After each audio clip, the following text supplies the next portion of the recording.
Welcome back, everybody, to me grumbling about the Wheel of Time, and we're getting close to the end, really close. This is the beginning of Towers of Midnight. That's book 13. Next week we're going to do book 14, and maybe because it's a bit longer, gonna do that into the first week of May. We will see how quickly I can get this shit done.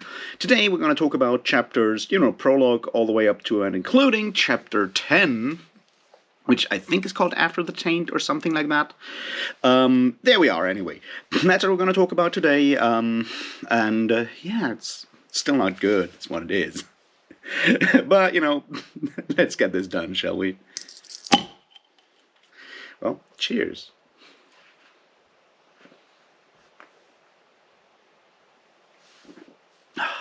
All right, so we're talking mostly about Perrin, a little of Matt, a little Egwene, and a little other stuff.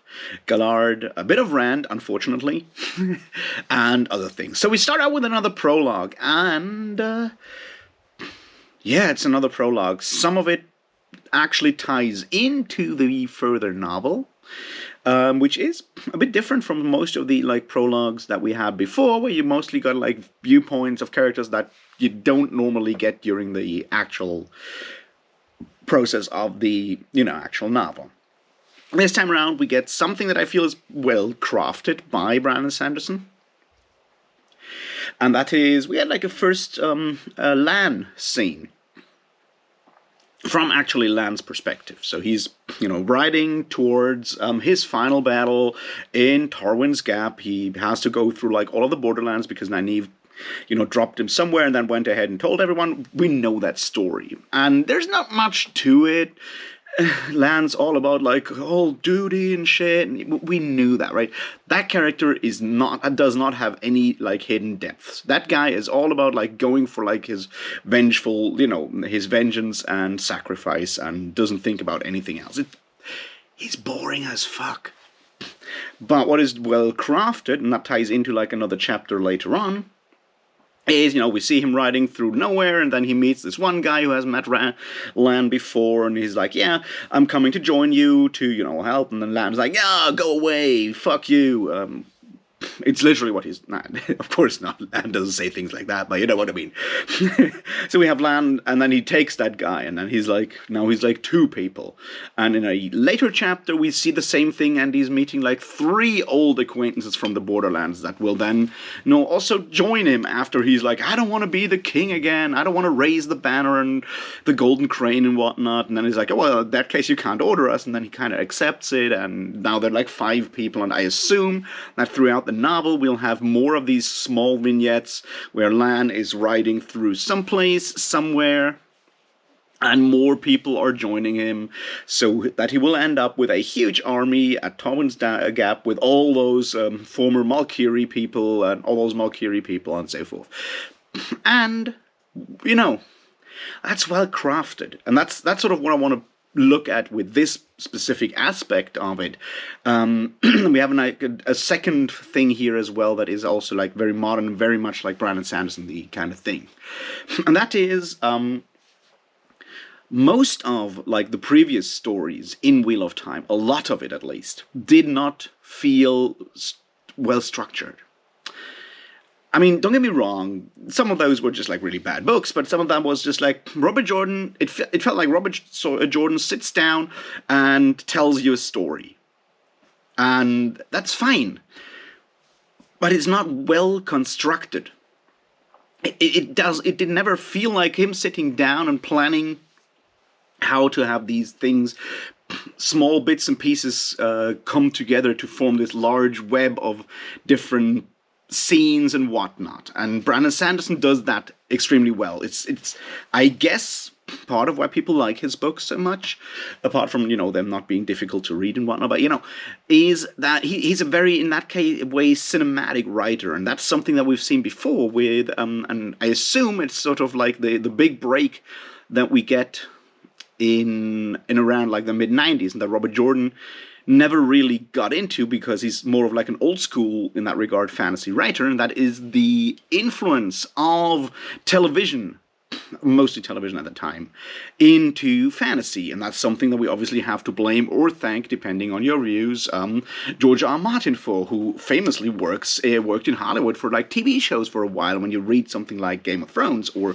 all of A Song of Ice and Fire, it is very much written and structured like a TV show from the beginning. The way chapters end on cliffhangers, the way things are framed and so forth. It's a very visual way of writing a story, and that has stuck with a lot of like the more like grim, darker or grittier authors that came afterwards. A lot of them look more as taking a specific other form of media and emulating that, and not just sitting down and telling a story, which is sort of a return, I guess, to the foundations of the genre. Because when you look at it, like, J.R.R. Tolkien, which we have to mention here again, certainly did write mythology. Like, he wrote his story like a mythology with like a little bit of saga in it, but mostly mythology, and emulated that specific part of the literary canon in a way.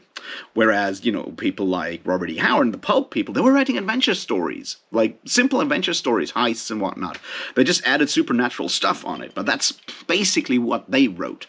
And then we just, like, for a long time, a lot of authors, not everyone, of course, never everyone, but what you might call the more successful mainstream of the long fantasy series, just like more or less blindly copied that. You read something like Tad Williams's Memory, Sorrow, Thorn trilogy, tetralogy, whatever it is, trilogy with an addendum or something, that very much just takes those things and does not question them. I'm not, calling it a bad book or anything. I would need to reread it for like any like actually good opinions on that series, but it certainly does not do anything new or interesting literary, like when it comes to literature, like literary wise. Tad Williams tries that later on in Otherland, however. But yeah, my point is, 80s fantasy fiction in a lot of ways, if you're not going for the good ones like, your Jack Vance's and whatnot, or Gene Wolfe's and those kind of people, especially when it goes into this like secondary world kind of thing, people like Shannara and I guess at some point also Sword of Truth, they just kind of copy that mode. And with people like George R. R. Martin and later on, we have this more modern visual style of writing and telling a story. We're having these like returning scenes of just like a short scene of Lan riding through some like, mostly barren land and some people showing up and his army growing around him. That's a very visual scene, and you need to plan that ahead, right? When you're writing down the novel, you basically need to know in your mind that like every couple of chapters, I will drop in a scene of Lan's army growing. And that's really cool and easy for the reader, because in a way, it's like I read a chapter and I see like the name Lan. I'm like, I kind of know already what will be coming. It becomes familiar.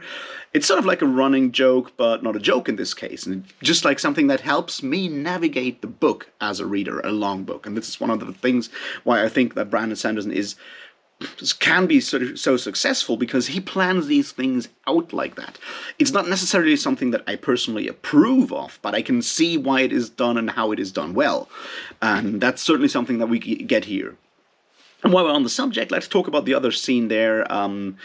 Now we'll talk about that in a minute. So yeah, we have that bit with Lan. Then we get like a look at Grendel, who survives Rand's attack from like the last time around from when he balefires her lair, but Arangar gets killed, which, fuck Arangar. Who cares about that one?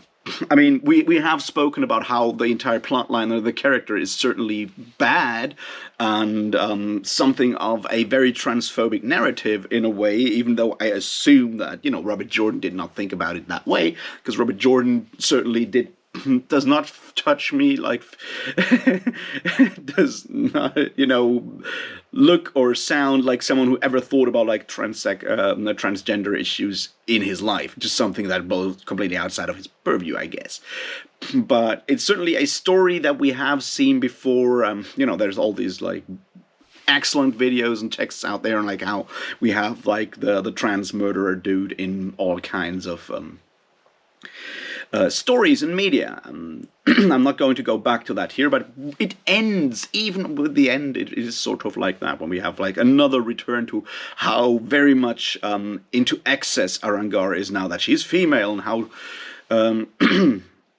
she's all indulging her sexuality all the time, which is part of that narrative. And yeah, could have just like literally been left out, but there we are.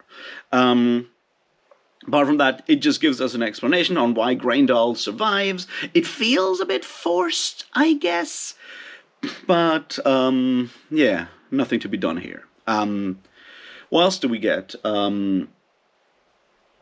Just a few, other larger scenes that are not very necessary. Like we see that Paran Fain is still around, or the creature known as Paran Fain or Mordeth is somewhere in the Blight, following his own agenda, and I assume he'll just be killed off, because it feels like another one of those characters that Brandon Sanderson doesn't really know what to do with.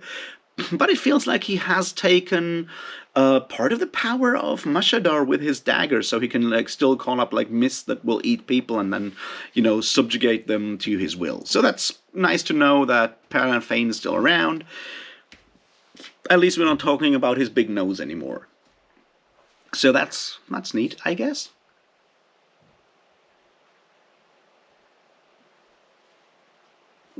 All right, let's look at the other bits in here. Gallard. We get Gallard's viewpoint again, which is neat. We got him before when he killed Aemon Walda in that duel and became king of the, not king, boss hog of the Captain General something, Captain Commander, Captain General, something like that. Head honcho of the Children of the Light. And we see him wandering through the world that is slowly falling apart. And he encounters the rest of the Children of the Light, led by head torturer Asanawa. I guess he does have a second name. I'm not quite sure about that, though. Hand of the Light, as we call him. And yeah, Asanawa's like, you're a traitor. And he's like, I'll submit, and so forth. And we're going to look at that whole plot line, because Gallard shows up later on in the actual story, not only in the prologue this time round. And we need to talk about the Children of the Light still don't make any sense. And it feels, once again, like Brandon Sanderson doesn't know what to do with them, which I understand, because from their first conception onwards, they didn't really make a lot of sense as a structure. But he submits, and then his friends, not only his friends, but all the other officers decide that they need to get rid of Asanawa and just kill the guy. And I'm like, all right. That came out of absolutely nowhere with no fucking reason. And yeah, as I said, it just doesn't make any sense. Now, yeah, the guy is insane, but as an overall argument or examination of religious fervor and religious fanaticism, it all doesn't really work out, because Asanawa seems to be an actual true believer. And even though he later, claims stuff that clearly wasn't there, but maybe it's his imagination, he doesn't come across as someone who's manipulating the others to achieve some ulterior, goals. No, he believes that everyone is a dark friend and they need to be tortured and killed. He believes in the right thing, and then the other people that are supposed to be just as much religious fanatics decide that he's going too far in his religious mania and just kill him and make Gallard their boss.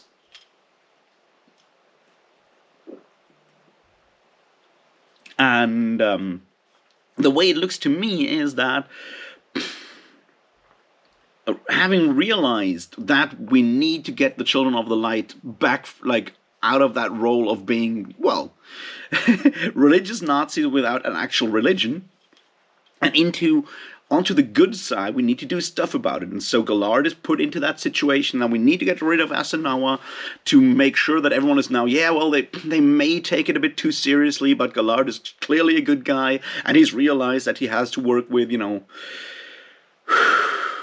what they're called, with the Aes Sedai and whatnot for the final battle, and slowly the Children of the Light are maneuvered over there, so we just have another army that no one really needed before, that no one really cares about, but now we have another couple thousand of those, and we will see where that will be going, but I assume it will just take away any impact the Children of the Light, the White Cloaks, had before. It will just, be hand waved into now they're good guys, deal with it kind of things, right? Because it was never actually developed in any meaningful way. And that's like the large problem there. It's like you have no religion, but you suddenly have the Inquisition. How does that work? And we even have a scene where they're reflecting on the fact that they didn't have an actual home, which isn't really true because they weren't in Amardisia with the king basically being on their side and everything. So that's not even really true. What's his name? Gallard is thinking about, but it's then we used to just walk in with hundreds of thousands of people, tens of thousands of people, and intimidate rulers, monarchs of other countries into letting us do our job there. And I'm like, that's something I've been arguing about before. It's how come they can get away with it? Yes, they have 10,000 people, but we're talking about a world where suddenly everyone is running around with hundreds of thousands of soldiers. If any, because rarely have we seen anyone actually liking the Children of the Light. No one really likes them. It's why not just fucking kill them all? It would have been totally possible because we never had any good reason for them to exist. Because it's yeah, they're supposed to be on the side of the light, whatever the light is, and the creator and whatnot, but also they're dickheads, so maybe let's get rid of them. It's no. But it is what it is, and it's slowly moved into a more coherent kind of thing now. Only one problem. There's another encounter with our good buddy, Perrin Goldeneyes. Perrin's doing Perrin things, and we need to talk about one of those other things very soon as well. But yeah, he's leading his army and refugees and everyone, and they cross paths with the White Cloaks, and the White Cloaks capture some of his people. We know all of that already. And let's have us a battle. And I want to talk once again about that one scene. There's one scene before that whole showdown and everything. And the scene is pretty neatly done once again, where we see Brandon Sanderson with his more cinematic visual writing style that we would never see with Robert Jordan. And that is a parallel story where on the one hand Perrin is thinking hard about what to do with the White Cloaks, and on the other hand, in the other scene we have child Bayar, who's obviously there again, telling Gallard the whole story of Perrin Goldeneyes as he sees it. We'll see where that goes, but the way it is written, where we just blend those two and jump basically line by line or paragraph by paragraph between the two, to show how inevitable that confrontation between the two is, in a way. That was deftly done, and that was well crafted. Once again, I think it works well because it is a very cinematic approach where you have basically these two dialogues cut against each other with jumps between those two scenes. It's a very cinematic tool. And the fact that we have been very much a visual, cinematic, or nowadays more television or TV, what you want to call TV, streaming show or whatever, right? We have, as a species, or at least as a society in the sort of West, global West sort of, dominated by mostly American media. We have gotten very used to that, and things that replicate that way of telling a story are easy to consume and will thus seem familiar and positive in a way. Am I saying it's badly done? No, it's really well done. It's maybe not what I would have expected from a Wheel of Time book. Which usually has fairly clunky, plotting or scene building compared to what we see here. So it comes across as really fresh and modern, and yeah, not boring. So yeah, I just wanted to point that one out. Now let's look at the rest of the stuff quickly before this gets all the way too long. Yeah. We need to talk about the Perrin Magdan Morghese kind of thing again, because Perrin decides that it's time to marry Morghese and Talonvor, and she's like, no, fuck you. And I'm like, yeah, that's pretty cool. But then you think about it, and there's so much wrong in that scene. Once again, because, the whole plot line with Talonvor and Morghese is obviously a mess and one big apology for stalkers, but the point there is that Morghese is like, yeah, I want to marry that stalker of mine, of course, at some point, but I want to decide when, and that's really cool. But on the other hand, it does not question the fundamental thing, and the biggest joke there is that she's like, at least talk with your wife before you decide this as Lord. And Perrin is like, you know what? I mean, we don't get that, but like, it was definitely Fael who told Perrin that those should be married, and Perrin was like, I will not do that because it feels wrong. So him now going for it because he feels it is necessary is already a weird jump in his character. And then being told that he should at least talk to his wife about it, just like, what are you trying to tell me here, really? Because at the end of the day, the argument, a lord does not have the right to do that, it's a weird feudalist argument, because yes, Perrin is obviously Lord, de facto Lord, and she's like, I'm a subject of the Queen of Andor, so if the Queen of Andor does it, I'm fine with it. Yeah. I know it's supposed to show us that Morghese does not fully understand or accept the fact that she's no longer Queen of everywhere, but, you know, at least her stalker is preventing her from suicide, and that's nice, isn't it? It's not. Let's leave all of that stuff alone and let's talk about the Rand Egwene thing. And here's an interesting aspect to it, because it kind of gives a weird structure to the narrative. Remember that we didn't hear anything, for example, about Elaine in the last book, in Gathering Storm. But what will happen here, what we see here, is that we continue the first chapter, the actual first chapter, or Apple's First, or something like that,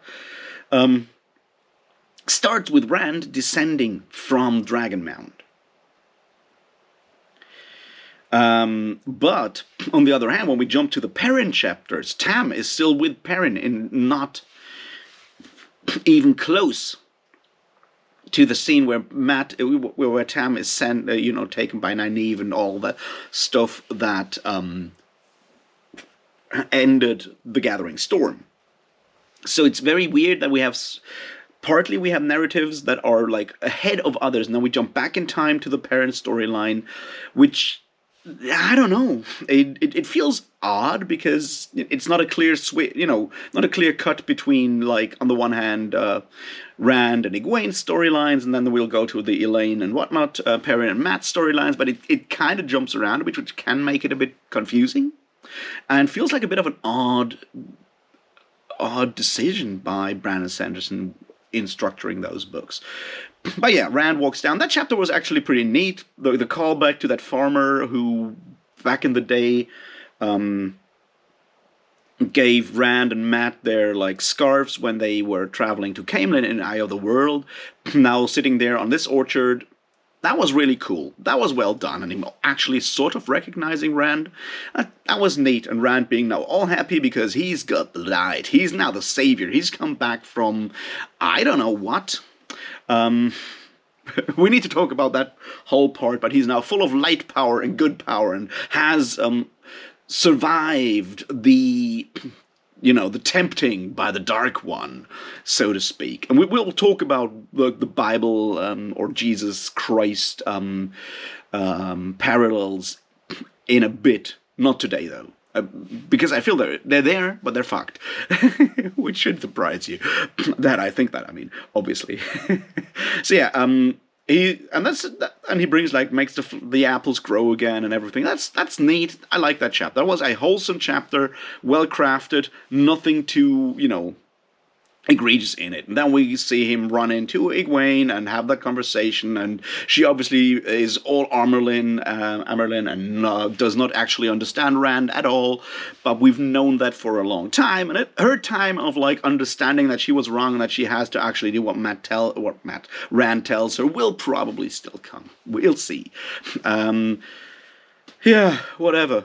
People are murdered in the White Tower, and Gavin is trying to figure it out, so he can finally get bonded as a warder by, what's her name? By Egwene.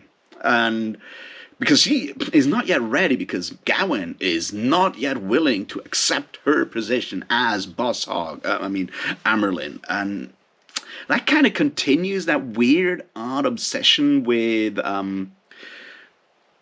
autocratic regimes and whatnot that we have in these books, and her very much about like her role, and she has to be in charge and whatnot, which is weird because an overall thing that we've seen in these chapters kind of starts with Grady and the other one whose name I've forgotten, that are with what's his name, with Perrin, learning how to build circles with Aes Sedai and working together. And the overall message here, I mean, that we know is that Rand will have to use Callandor, right? He'll have to use Callandor together with two women and use that power to defeat the Dark One. And the message there is that even though we're fundamentally different, men and women will have to work together to actually achieve something, even though understanding is fundamentally impossible. And that's innate for a like very, very binary world where sexuality and gender is concerned. That's not the worst idea. The fact that it will still be men who will be in charge of that kind of thing is the issue. Right? It's a patriarchal idea. It's like, circles work only if men are in charge. And I'm like, why?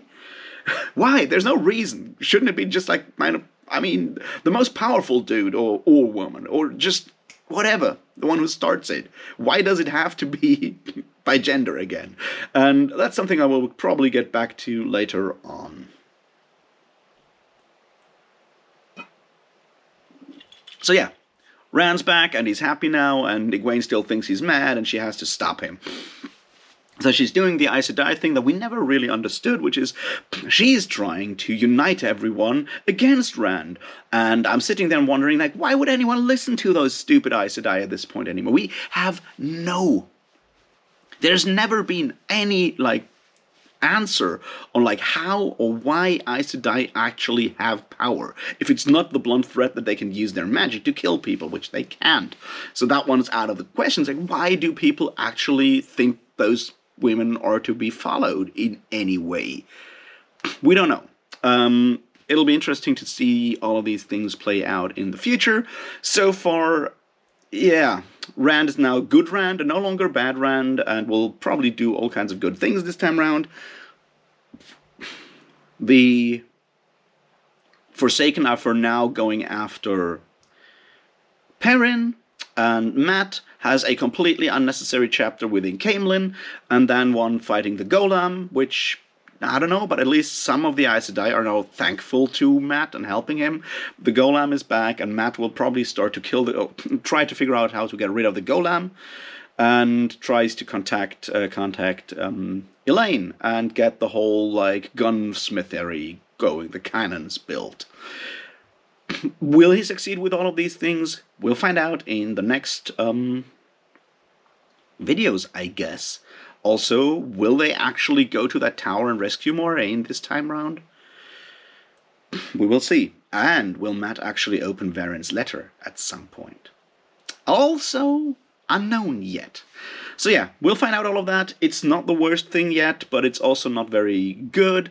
One minor thing, there's like one guardsman at some point saying, "We've got a situation here." And that's such modern police or army prose that it just really, really doesn't fit into how Wheel of Time has been written so far. So I'm like, why even bother with that? Why do that? It doesn't work. And it's that these small bits where I'm like, oh, Brandon Sanderson, please try to actually, get the tone right for once. I mean, I don't expect you to use the same stupid words all the time that Robert Jordan used, but maybe try to not jump all in there. I mean, see, it's minor annoyances so far, and on the other hand, Brandon Sanderson tries to once again, tie off loose ends, reduce the number of storylines, plot lines, and threats, so we can actually have us a bit of a climax next book. That's sort of where I see things going right now. Plus, happy Lightbringer Rand, which I personally, don't like that much. But let's see how things continue tomorrow. Cheers.